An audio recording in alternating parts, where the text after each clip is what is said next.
Section 1. You will hear a company manager who wants to employ some new staff phoning a recruitment agency. First, you have some time to look at questions 1 to 4 on page 2.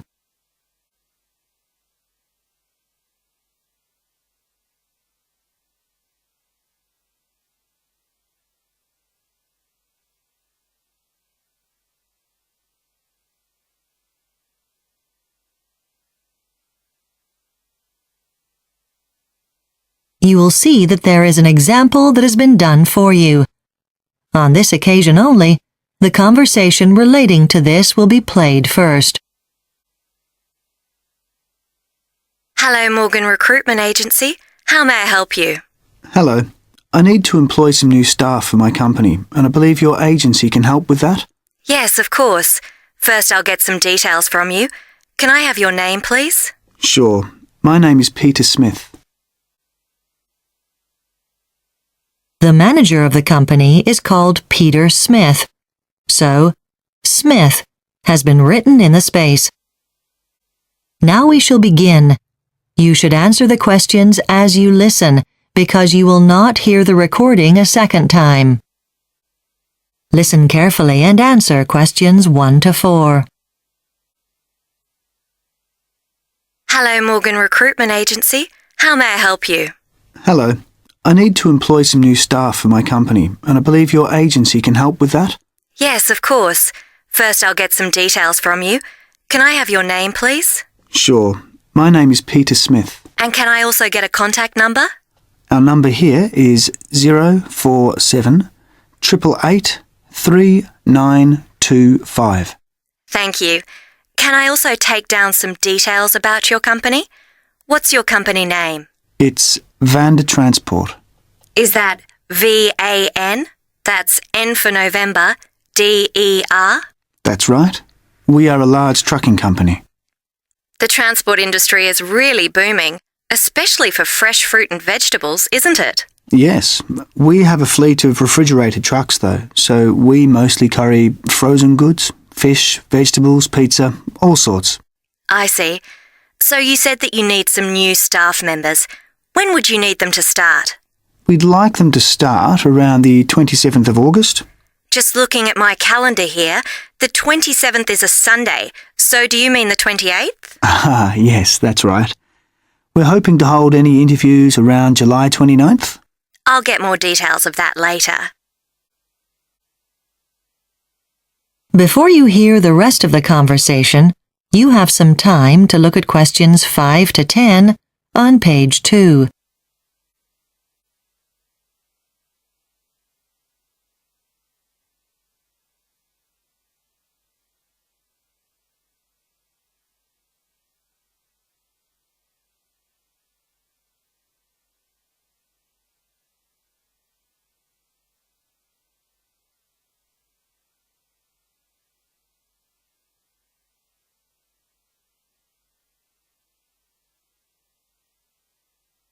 Now listen and answer questions 5 to 10.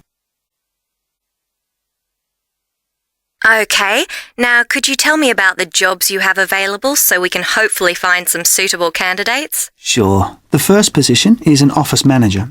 So does the job involve typical management duties? Yes, but they also have to liaise with our main client, which is a large supermarket chain.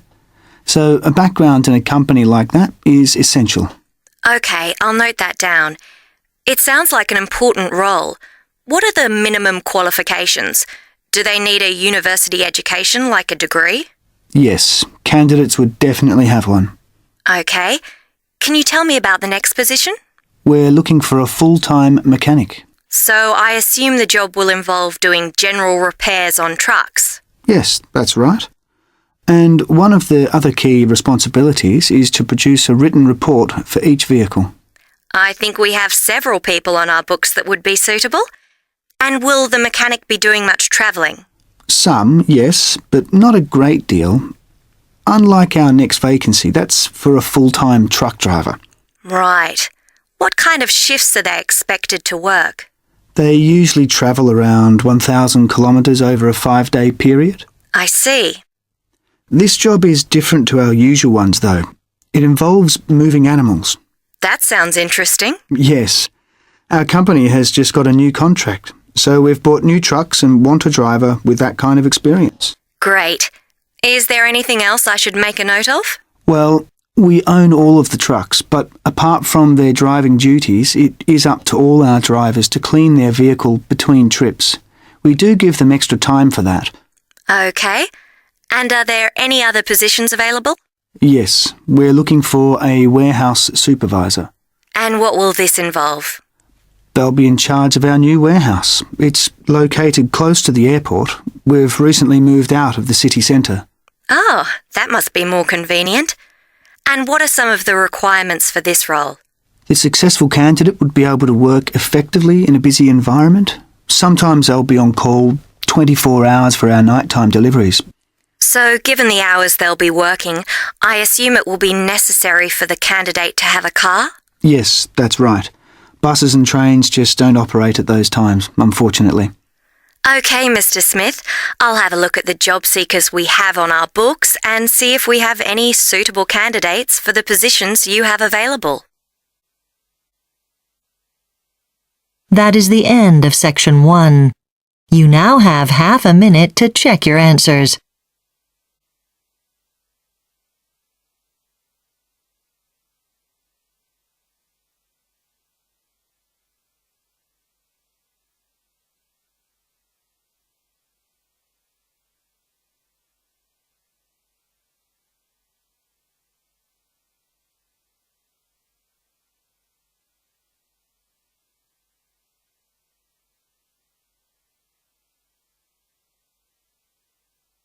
Now turn to Section 2 on page 3.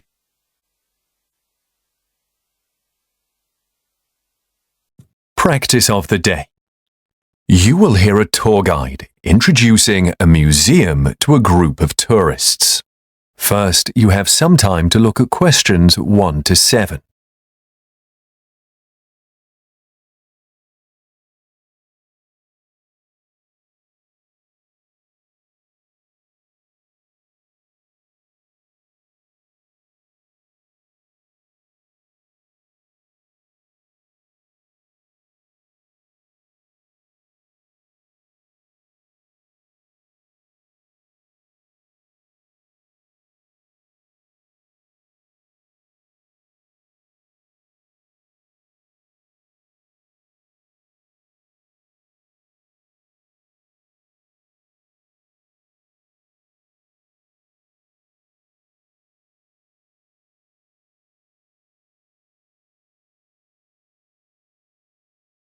Now listen carefully and answer questions 1 to 7.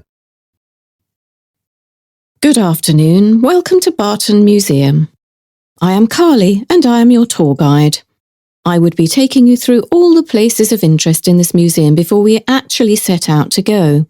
The first building we stop at is the Barton House, which was built by the man himself, Barton.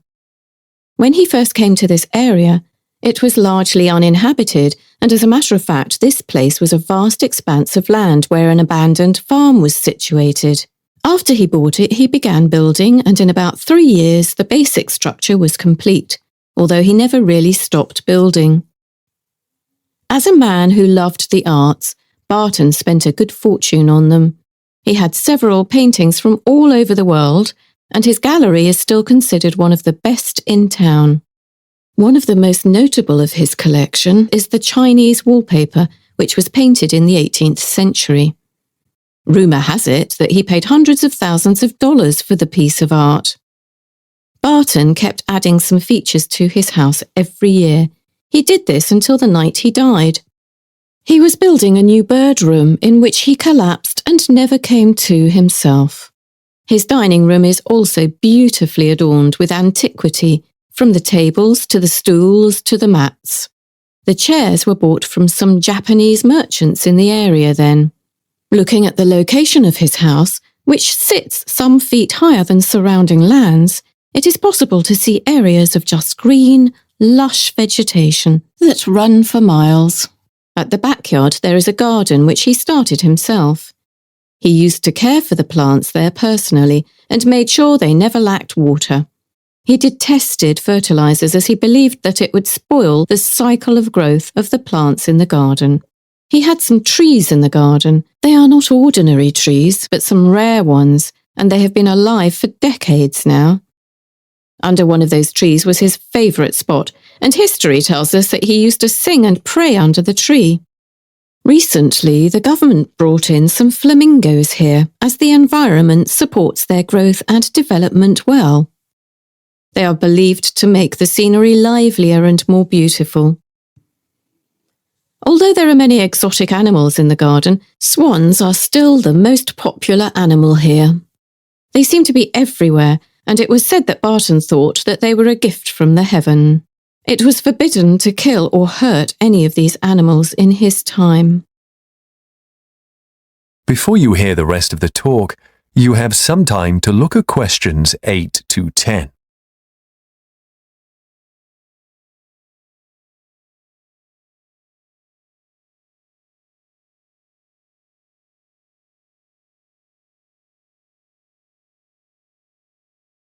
Now listen and answer questions 8 to 10. Now let's take a look at other interesting places this site has to offer.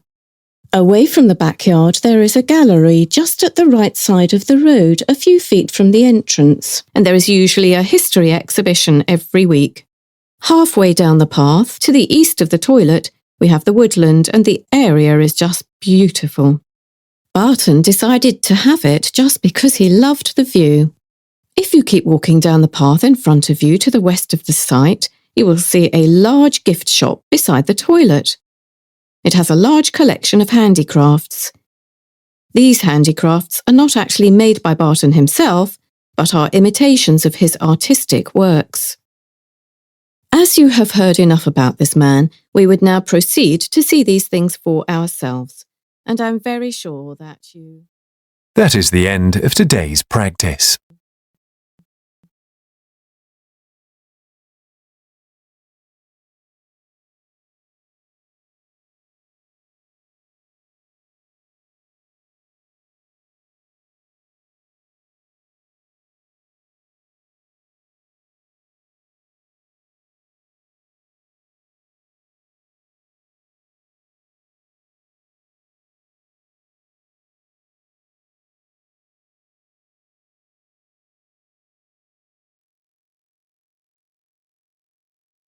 Part 3.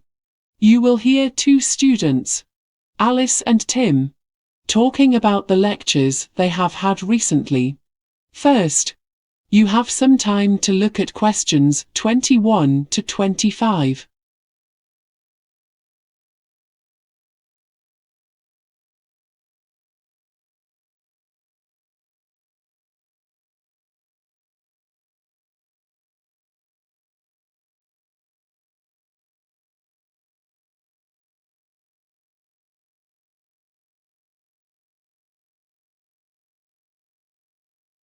Now listen carefully and answer questions 21 to 25. Tim, the lectures we've been attending recently have been very informative. I love the diversity of the information we're learning. It gives a broad overall picture of the subject. True, Alice, and it's useful to have a mentor help us get the most out of our studies. I admit, I wasn't particularly confident before starting this course. I felt my skills were not at the level required to succeed. I felt the same way, but with help from Mr. Jarvis, I'm growing in self-confidence and ability every day. I'm grateful he has the time to spend one-on-one with the students. Yeah, I improved a lot. I would like him to be able to give us more information on other subjects, however. He does give a very narrow view of economics. And I would like some advice on how to prepare for our seminars. I'm never sure what to expect. I'm focusing on passing my exams at the moment. Mr. Jarvis has been coaching me in this respect. He saw I was worried and offered to help. I'm grateful for his help in this respect too. I'll think about what to study next year once I've passed. I'm not sure what I should do with my life. I can't see myself pursuing a career in economics. You have many skills that could be useful in several different fields. You've talked with the tutor about it previously, haven't you? Not regarding my career. I did discuss with him some options for next semester, which course I might choose. He had some great advice. He suggested that I should continue studying in this field for now. I wonder if he might help me with the experiments I need to conduct. I should ask him.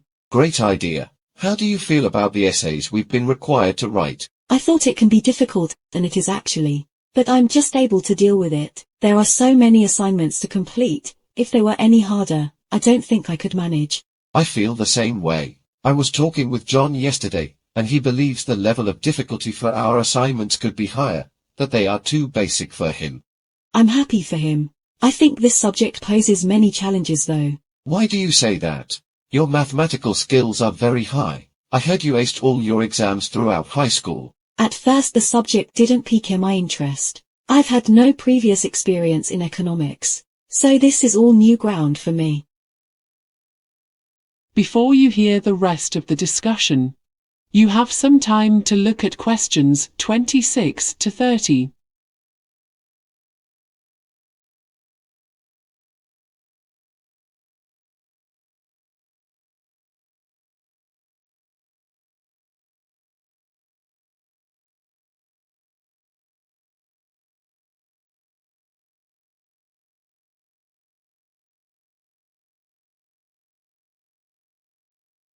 Now listen and answer questions 26 to 30.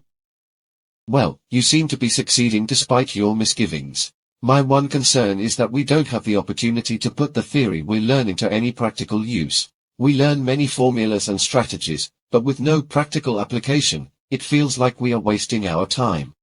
I don't agree. I feel that the project we worked on last month was very practical. We had the chance to test our skills and ascertain the areas we need to improve. I will say that this course is giving us many opportunities to expand our networks, which will be of benefit when we have graduated and are seeking employment. Yes, I've had the opportunity to meet many successful economists and businessmen, and hear how they rose to their positions through hard work and dedication. This has been of great value. Do you feel we have had enough opportunities to experience what it is like to work in a large organization? At first I believed that to be the case. Now I'm not so sure. I think we've been given ample opportunities, first through the work placement program, and then by means of the excursions we've taken to some of the most prominent financial institutions in the country. I feel though that through the course we haven't put enough emphasis on communication. Communication is vital in the workplace, especially in an environment where one mistake can have serious consequences. But I believe we've been taught the necessary skills. Our lecture yesterday covered this topic thoroughly. You mentioned you may not continue with economics. Is it perhaps because you believe we haven't been shown the career possibilities in this field? No, our classes with Miss Hathaway have been beneficial in showing the possibilities.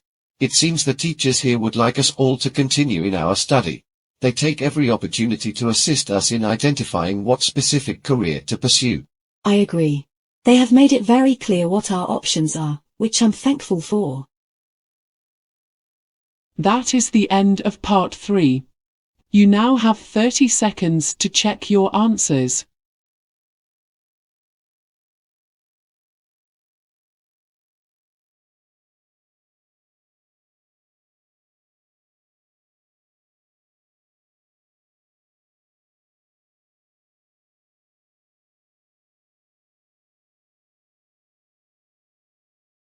Practice of the day. You will hear a man from a tax agency introducing taxation. First, you have some time to look at questions 1 to 5.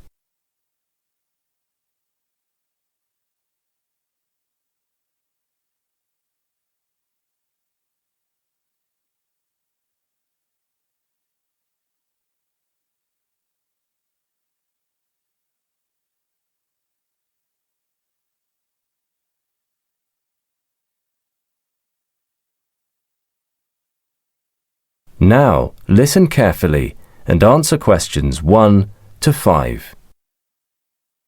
Hello all. Thank you for attending tonight's presentation. I am Mr. Dawkins from the Central Government Tax Agency, and I am here to provide you with information regarding filing and paying your taxes. First off, let me tell you that in preparing to file your taxes, evidence that can confirm your actual income has to be adequate. Then it should be submitted to the local authority. You can't just guess what your income was, or you may be charged a large sum of penalty. Income can come in different forms, including wage statements, independent freelancer statements. Currently, apart from invoices, we also take bank statements. Our tax period usually lasts for 1 year. Different states have different policies, but here it runs from April to the end of March next year. All of your current supervisors within the tax period are required to provide you with a wage statement.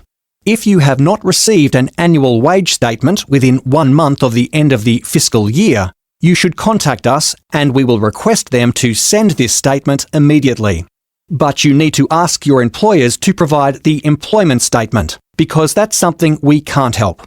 A failure to pay, along with the evasion of or resistance to taxation, is punishable by law.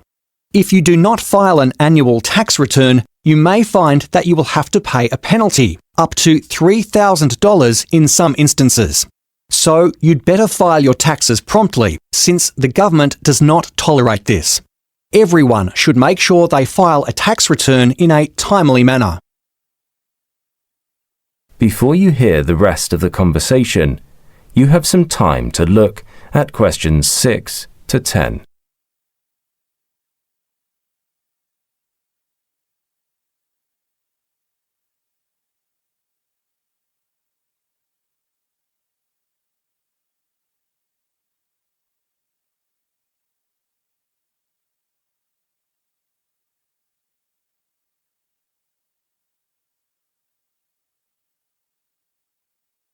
Now listen and answer questions 6 to 10. Now, I suppose you have known something about tax. They are very important. I hope you can always keep them in mind. And here are some random tips which are also helpful. When you purchase a new car during the tax period, please note that you will need to work out the latest tax rate and pay a line item tax for this. For those who just started getting to know tax filing, I do not recommend that you take multiple types of taxes into consideration at your first attempt. The calculation will be more straightforward with just one type of tax. Please know that most people use their computers to deal with their taxes. When using your computer to do your taxes or subscribe to an online tax service, you will find many advantages that don't exist when you do it at an office. One of the advantages of preparing your taxes online is that you can save whatever information you have gathered and then resume your preparations at another time. In doing this, since the tax information won't take much of the storage space, you don't have to worry about whether your computer will be able to accommodate the information you have gathered. Also, in doing your taxes online or in using an online tax service, you will find that mistakes are less likely to happen, as the online tax preparation programs have safeguards to prevent you from omitting required information. Generally, to begin working on your taxes, you will go to the tax office and inquire the office workers and finally fill in some forms. But for now, you can go to our website and download some. If necessary, you can take some time to complete a questionnaire, which will give you advice on which type of form you should fill in. If there are any questions you cannot answer, you can call to speak to someone in person. Thank you for attending tonight's presentation. Please know that my Central Government Tax Agency associates and I are always willing to help you with your tax preparation by answering any questions you might have.